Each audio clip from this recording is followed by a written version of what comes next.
কবিতাৰ শিৰোনাম আধৰুৱা এটা সপোন। কবি আৰু আবৃত্তিকাৰ দীপজ্যোতি। পুৱা খিৰিকীখন খুলি দেখা পাওঁ পৃথিৱীৰ নিৰ্মল নিস্তব্ধ পৰিৱেশ। লগে লগে ভাহি আহে চৰাই চিৰিকটিৰ মিঠা সুৱাদ। হঠাৎ হঠাৎ থমকি ৰওঁ আৰু লিপ্ত ভাৱনাৰ সাগৰ।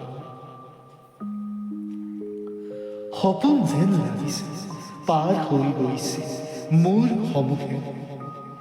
মাতিম বুলি ভাবিও ভয় আৰু শংকা। চকুৰ পচাতে গুচি যোৱা অক্লান্ত মনেৰে ঘৰ।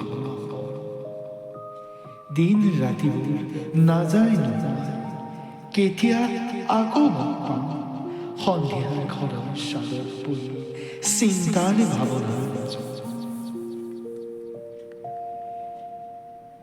সেয়া কি আছে আজি বহুদিনেই হ'ল মোক চাই ৰৈ ৰৈ বৰ আপ্লুত কৰি তোলে।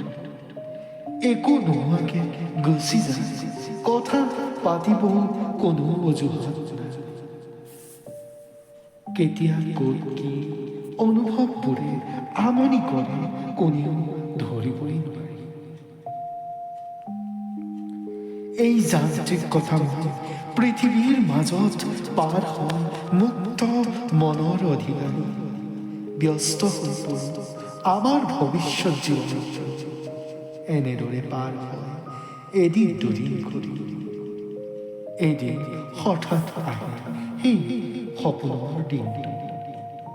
অস্পষ্ট এটা শব্দ, সেয়া দিয়ে ভগৱান চৰিত্ৰন নাজানো তেওঁ কি আশীৰ্বাদ হিচাপে দিয়ে আমাক। সেয়াই লৈ সহস্ৰ জীৱন পাৰ কৰিবলগীয়া হয়। হঠাৎ সেয়া যে আশীৰ্বাদ হিচাপে স্মৃতিৰে জুৰি জুৰি সকলোকে আপ্লুত কৰে। সেয়াই হৈছে ভাৱনাৰ ঈশ্বৰ, সেয়াই হৈছে আশাৰ সেৱা।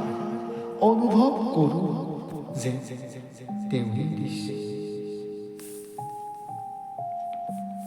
নমস্কাৰ প্ৰণিপাত সকলো সেই জননী জন্মভূমি আই। তোমাৰ পৰা যে কি আশা কৰোঁ, কি যে দিবা সেয়া ভয় লাগে। এদিন হ'লেও এদিন নহয় এদিন তুমি সেয়াৰ অনুদান ৰূপে কিবা নহয় কিবা এটা দিবা। সেই মনটো সেই প্ৰাণটো আজি বৰ ভাগৰুৱা। জীৱনটো কৰিব খোজা, জীৱনটোৰ দৰে থাকিব খোজা সেই সপোনবোৰৰ মাজত জীয়াই আছো আজি দিনে আৰু জীয়াই থাকিম ভৱিষ্যতে। যিদিনালৈকে জীৱনৰ জীৱনটো শেষ উচ্চাস শেষ নিশা পৰ্যন্ত জীয়াই থাকে।